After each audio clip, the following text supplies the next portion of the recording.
All right. Hello, everyone. Welcome to lesson 14 of Calculus 1. So let's take stock of what we learned so far about derivatives. So up to this point, we've learned how to take derivatives of polynomials, of exponential functions, how to take derivatives of functions that are added or subtracted. And even though it's been more difficult, we also learned how to deal with derivatives of functions that are multiplied or divided by one another. Now, there are still a lot of functions out there that we don't know the derivative of yet. And one of the big holes that we have in our knowledge is the derivative of trig functions. I know many of the people watching this are going to be scientists or engineers, and trigonometric functions show up very often in those fields. So it's definitely worth knowing how to find the derivatives of functions like that. So let's go ahead and start with probably the most basic trig function, maybe the first one you learned about. Let's see if we can find the derivative of sine of x. Now remember what the derivative is. The derivative is the limit of a difference quotient. The limit as h goes to 0 of our function with x plus h plugged in, so it'll be sine of x plus h, minus sine of x divided by h, right here. Now, unfortunately, sine doesn't split over addition, so this doesn't just turn into sine of x plus sine of h. But there is a way to split up sums inside the argument of a sine function, though it's a bit more complicated. So what this is going to turn into is it's going to turn into sine of x times cosine of h plus cosine of x times sine of h. That's how you deal with the sine of the sum of two arguments here. And then we still have our sine of x here at the end. All right, now what I'm going to do is I'm going to group this together differently because notice that we have two sine of x terms here. So I'm going to group these together and then have this be on its own. We have the limit as h goes to 0. Now if I factor sine of x out here, I'm going to have cosine of h minus 1. That's divided by h. So that came from these two terms here, factoring out a sine. And then I have this cosine of x sine of h term here. Then the final thing I'm going to do is I'm going to distribute this limit over addition because limits can split over addition. It's the same reason why derivatives can split over addition. And then I'm going to move anything that doesn't have an h in it outside the limit because the limit only has to do with h. So when I do those two things, I'm going to have sine of x times the limit as h goes to 0 of cosine of h minus 1 over h plus, and then now we have this one, cosine of x times the limit as h goes to 0 of sine of h over h, right here. All right, so once we figure out what these two limits are, then we can figure out what the derivative of sine of x is. Now, the problem is if we try to plug h equals 0 into these for both of these limits, we end up getting 0 over 0. Now, there's no nice algebra trick we can do because we don't have two things to add together up here, or any way to split up like that. So what we're going to do is we're actually going to use geometry to see what this limit is going to be. So I'm going to focus on this one, although this limit right here will have a similar interpretation. All right, so let's draw a picture of the unit circle here. So let's say I have this is a radius of 1. This is the origin right here. I've turned through an angle theta. And then the height of this will be sine of theta. And then the length of this will be cosine of theta. Remember, this is on the unit circle here. So this is one kind of wedge of the unit circle. So if we look at how long this is, the way we determine how long an arc of a circle is we multiply the angle it passes through by the radius. So it'd be theta times 1, which is theta. That means that this arc has a length of theta. By the way, this circle touches down here because it has a radius of 1, so it goes 1 out this way and then 1 this way. So this is going to be 1 minus cosine theta. Because when we add these two together, they need to equal 1, because that's the radius of a circle. And then finally, one more thing I'm going to put here in dotted lines is the height of this line right here will be tangent of theta. Remember, tangent of theta is sine over cosine. So if I go 1 over, I'm going to go tangent up. So you could think of this as like the rise over the run. You could also see that this line is tangent to the circle right here. All right, now with all the geometry out of the way, I'm going to establish two facts based on this picture. So the first fact, we see we have sine of theta here. Sine of theta is this straight vertical line here, and then theta itself is this curved line. Now you can tell by the picture that this curved line is going to be longer than this vertical line here. So our first fact is that sine of theta, and let's be generous, let's say less than or equal to, is less than or equal to theta, at least for positive theta. So what I'm going to do is I'm going to divide by theta here. So sine of theta over theta is less than or equal to 1. So this is the first fact that we have here that we're going to use. And notice that this looks rather similar to this right here. The second fact that we're going to use is that while theta is greater than sine of theta, it's definitely less than tangent of theta, because you can see that this arc is certainly going to be less than tangent of theta right here. This is going to be longer. We have the theta is less than or equal to tangent of theta. Now, if I rewrite tangent of theta as its definition, sine over cosine, and I bring the cosine up here and divide the theta here, I end up seeing that cosine of theta will always be less than or equal to sine of theta over theta. So this is our second fact here. So our first fact was sine of theta over theta was less than something. Our second fact is that it's greater than something. So we can combine these two facts into a single inequality here. We know that cosine of theta is less than or equal to sine of theta over theta is less than or equal to 1. Now, what can we do with this? Well, since we have this inequality, what we can do is we can take the limit as theta goes to 0. And this is where we use the squeeze theorem, because we know sine of theta over theta is in between these two. But if we look at the limit, this limit's going to go to 1. The limit as theta goes to 0 of 1 is 1. So that means that the limit of theta going to 0 of sine of theta over theta is both greater than or equal to 1 and less than or equal to 1, meaning that it has to equal 1. So in summary, this limit right here needs to equal 1. Now we use theta for the variable here, but it doesn't matter what symbol we use. If we have anything going to 0, and then we have that thing up here and down here, this limit will end up equaling 1. This guy ends up being 1. Now, what we could do is we could use similar reasoning to see that this limit is going to end up equaling 0. So we can use some more geometric reasoning and then perhaps a squeeze theorem to see that this will be 0. So if we bring our work from here down here, we have sine of x times 0 plus cosine of x times 1. That means we get cosine of x. So in summary, the derivative of sine of x will end up being cosine of x here. So that's our first derivative. And one thing about trig functions is that the derivatives of trig functions tend to produce other trig functions. We could do a similar calculation to what we did with sine, and we would see that the derivative of cosine of x will be negative sine of x. We would use a sum to product rule, and then we would do limits similar to these. And that would get us that the derivative of cosine is negative sine. Now, with these two facts right here, we can assemble the derivatives of the other 4 common trig functions. Because let's say, for example, I wanted to know the derivative of tangent of x. Well, what's tangent of x? Tangent of x is sine of x over cosine of x, like that.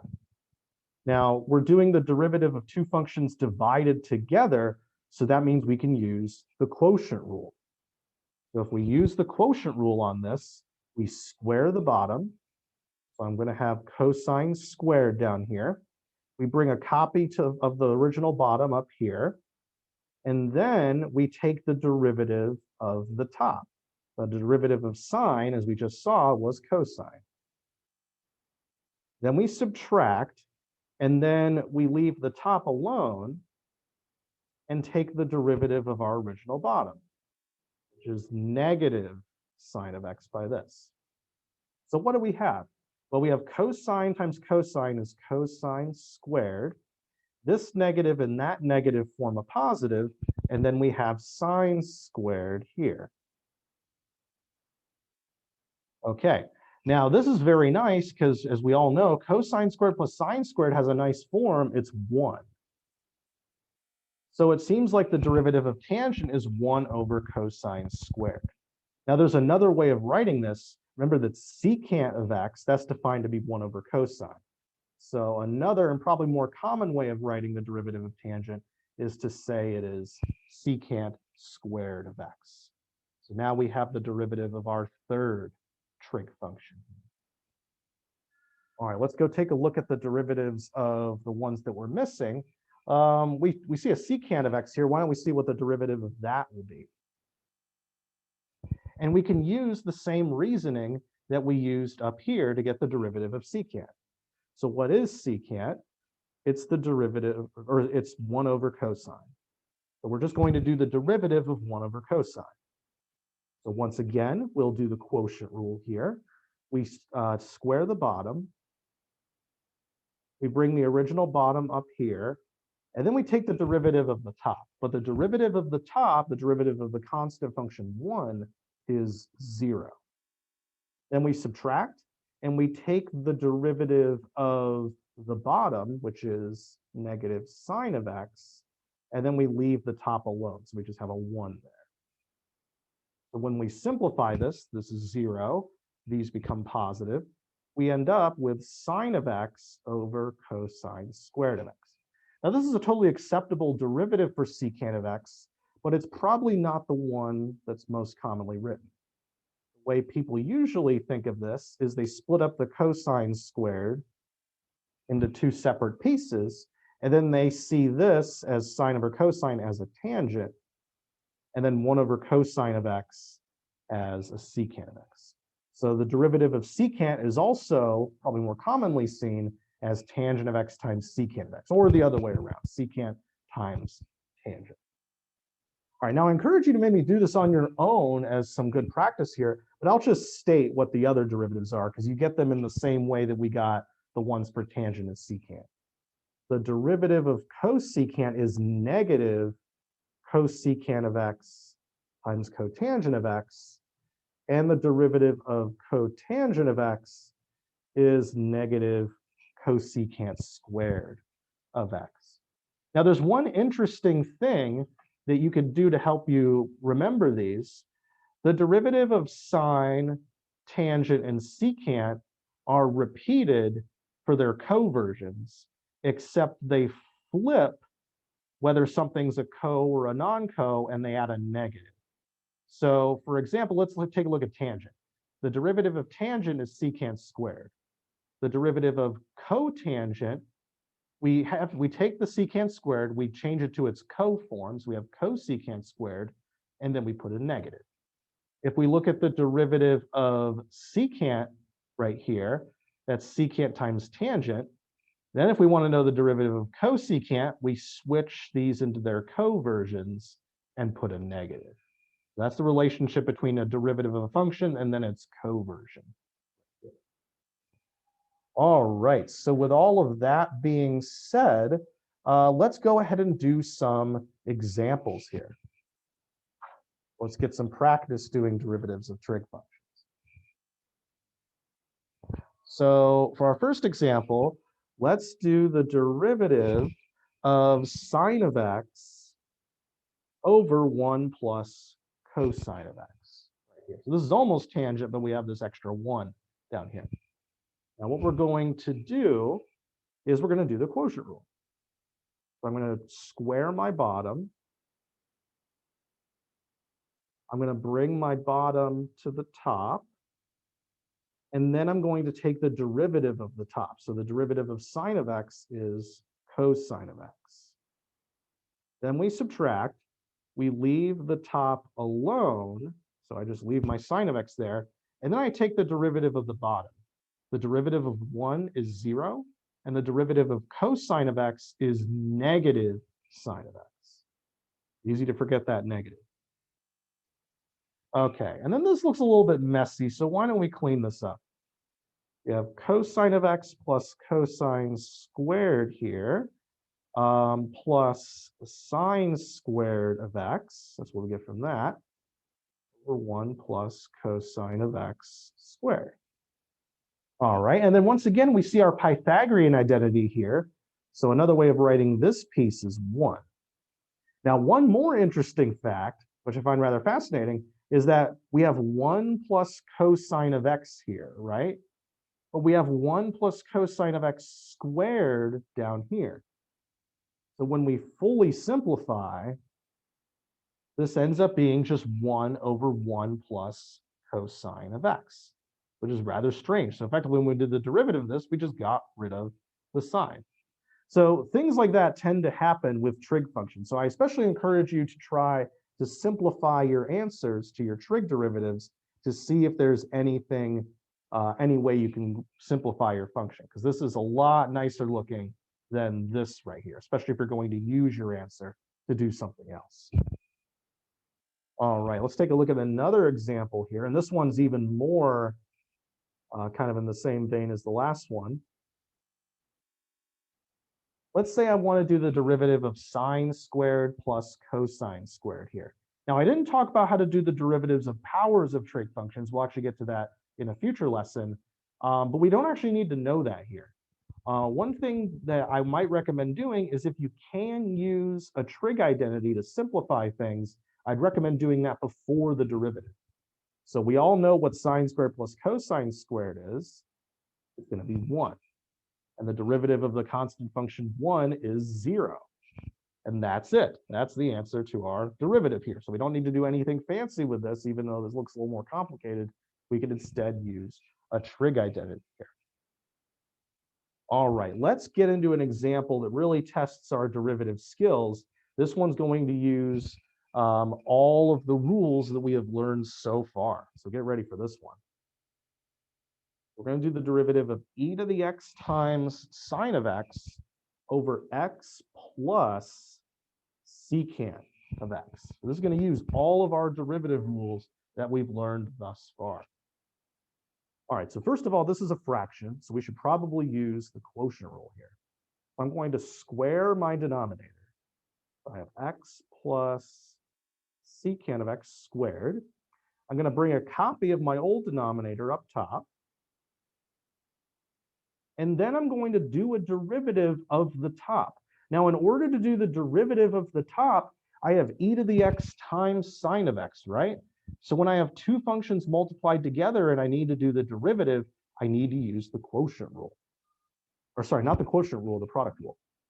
So I'm going to do the derivative of e to the x first and leave this alone. But as we know, the derivative of e to the x is e to the x. Then I'm going to leave the e to the x alone and take the derivative of sine, which is cosine. All right, so this is the derivative of my top here. Then, according to the quotient rule, we subtract, and then we can leave the top alone. So I'll leave e to the x sine of x alone, and then I'll take the derivative of my bottom here.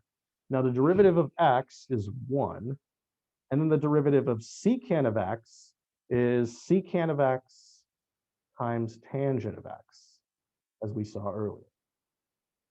There we go. There is our derivative right here.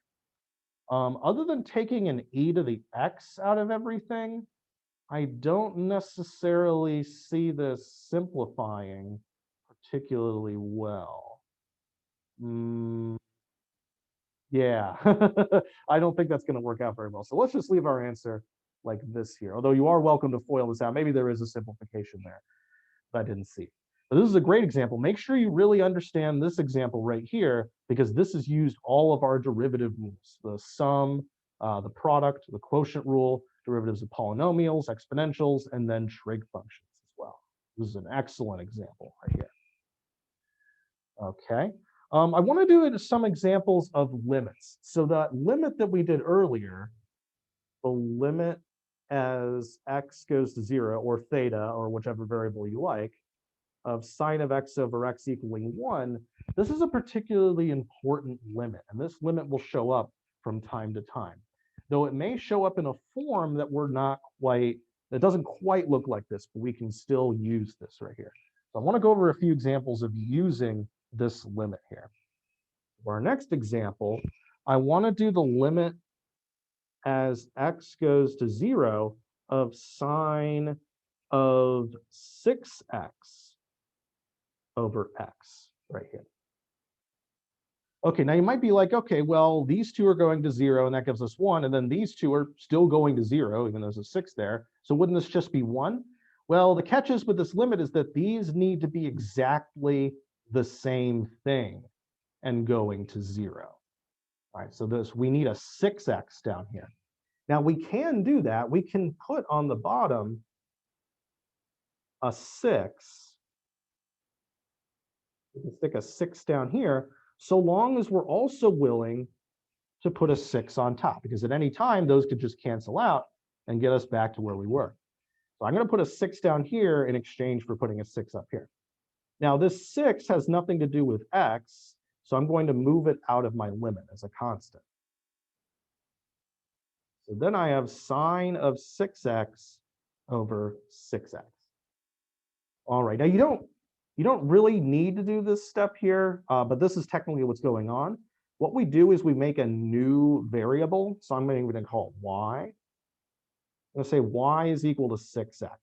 Now as x goes to 0, y is going to 0 as well, because y is 6 times x here.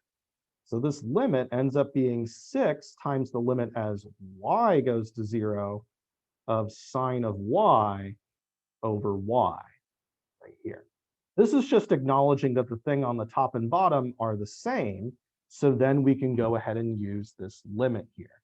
So when the thing on the top and bottom are the same in this type of limit, then we can conclude that it will be 1. But the thing is that we got this 6 along the way, so our answer is going to end up being 6. This is something to watch out for if you see a limit like that. All right, the next one is going to get a little bit different here, a little bit more difficult. Let's take a look at the limit as x goes to 0 of 1 over tangent of x times cosecant squared of 2x. Okay, so this limit doesn't look anything like that, so let's see how we can use this. If I set x to 0, why don't we just try to see what happens with that? The problem is that cosecant of 0 is undefined. But what we can do is we can rewrite this as sine squared of 2x over tangent of x right here. All right, because cosecant is 1 over sine. So we can flip whether it's on the top or the bottom in exchange for changing it to be sine. All right. Now, one interesting thing is that this limit gives us 1, but it turns out that the same limit with tangent also gives us 1 as well. And you could do a similar geometric argument to prove this one right here. So what I'm going to do is I'm going to multiply the top and bottom by x. So I'm going to have sine squared, or I'm going to have x sine, how do I want to write this? I'm going to stick my x on the bottom here. And then I'm going to stick my x on the top here. And then we have tangent here. All right, so I effectively just multiplied the top and bottom by an x here. Now, if the limit as x goes to 0 of tangent of x over x is 1, then it's also true the limit as x goes to 0 of x over tangent of x will also be 1. You do the reciprocal of both sides here, and it will still work with the limit. So we know that this part of the limit, this is going to 1 by this fact here. So all we need to deal with now is the limit as x goes to 0 of sine squared of 2x over x. right here. All right, so we have this. Now we need to do a few things here. So first I'm going to split up this sine squared into sine of 2x times sine of 2x. And we have our x here. Now, if we had a 2x down here and a 2x down there, we could do the limit as x goes to 0 of each of those, and both of those would go to 1. But the problem is we don't have a 2 here, and we don't have a 2x here at all. So what I'm going to do is I'm going to multiply the top and bottom by 4x. So why 4x? Oops, forgot my limit here.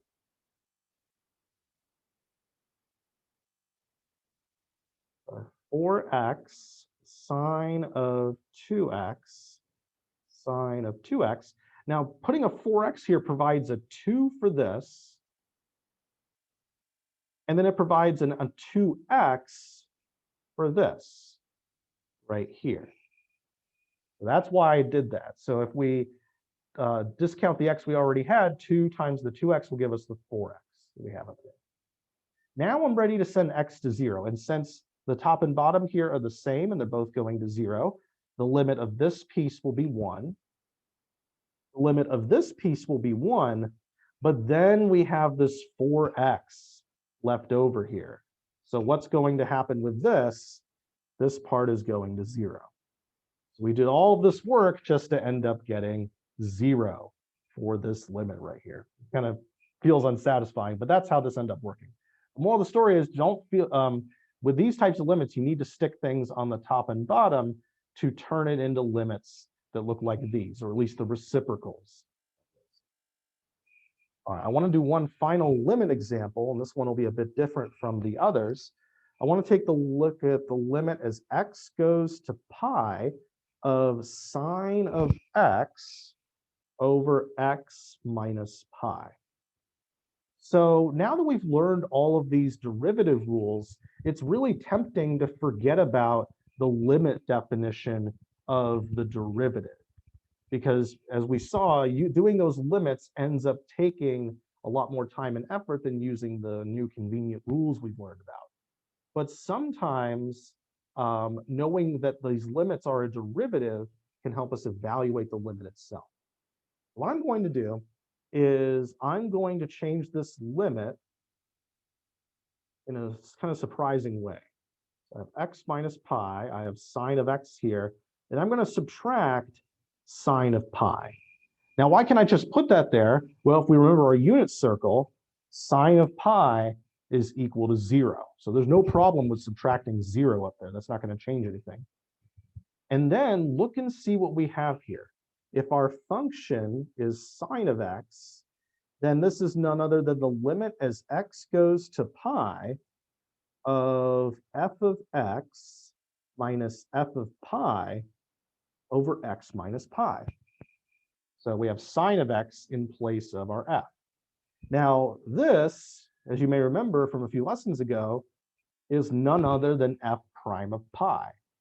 So since we know that our function is sine of x, f prime of x will be cosine of x. And then finally, using that knowledge, f prime of pi will be cosine of pi, which will be -1. Let me separate this here so we don't get them confused. So we were able to do this limit without really doing any algebra here. We were able to recognize this limit as a derivative and then use our rules to do the derivative. So this is kind of going backwards. We're using our derivative rules to help us do a limit. Now this is kind of a niche trick right here, but it's very helpful when it does appear. So I want you guys to be aware of this, recognizing limits as a derivative and then doing the derivative the easy way in order to solve. All right, I want to go over one final example here, and then we'll move on to the next lesson. So let's say that we have a piecewise function, and this function is cosine of x for x less than 0, and 1 plus sine of x for x greater than or equal to 0. So our first question is f continuous at 0, x equals 0. I think it's pretty clear that it's going to be continuous away from 0 because cosine is a continuous function everywhere. It just bobs up and down. 1 plus sine of x is, that also bobs up and down, only it's just shifted up by 1. So it's going to be continuous everywhere, but maybe there's a missed connection here at x equals 0. Maybe these two graphs don't touch there. So how are we supposed to do that? Well, we look at the limit. Well, first of all, let's see what f of 0 is. For f of 0, we use this one because this is when x is equal to 0. We have 1 plus sine of 0 is 1 right here. All right, now if we look at the limit as x goes from the right to 0, we use the 1 plus sine of x here, and that one we could just plug in 0 and we would also get 1. Now finally, this is the moment of truth. What happens if we come from the other branch of this, which is a different function? If we approach 0 from the left, we're looking at the limit as x goes to 0 from the left of cosine. But as x goes to 0, cosine goes to 1. So the left limit, the right limit, and the actual function value are all in agreement. So the answer to this question is yes. We will end up being continuous at x equals 0. Now, as we saw a few lessons ago, just because we're continuous doesn't mean we're going to be differentiable at a point. Now, one way to see that we're not differentiable is we look at the derivative of the left-hand piece and the right-hand piece, and we see that they're not consistent. So our second question is f differentiable at x equals 0? Well, let's see. Let's take a look at the derivative coming from the left here. So we're using cosine of x. Earlier, I stated that the derivative of cosine of x is negative sine. And then when we plug in x equals 0, we end up getting negative sine of 0, which is 0. So this curve is going to have a derivative of 0 here, meaning it's going to be flat and leveling off. Now, on the other hand, let's say we have the derivative of 1 plus sine of x, coming from the right this time. Now, the derivative of 1 is 0, and the derivative of sine is cosine. But if we plug in x equals 0 for this one, we have cosine of 0 is 1. So this is not going to match up. So the left-hand side is saying that we're having a derivative of 0, that we're actually going to level off and be flat there. But the right-hand side is saying that we're increasing there. So if we were to draw this graph at this point, here's what cosine would look like. Cosine would kind of level off right here and be totally flat. But then 1 plus sine of x would actually stretch, not be flat there, it would be stretching upward. So you see we get a sort of kink right there, where the derivative on one side doesn't match the derivative on the other. So what is the derivative at 0? The answer is it's ambiguous, because the left is saying it should be 0, but the right is saying it should be 1. So is f differentiable there? No. It's because the left and right side can't agree for this function. This is another example where we have a continuous function that is not going to be differentiable. All right, that's it for this lesson. So I will see you all in the next lesson where we will learn more about derivatives.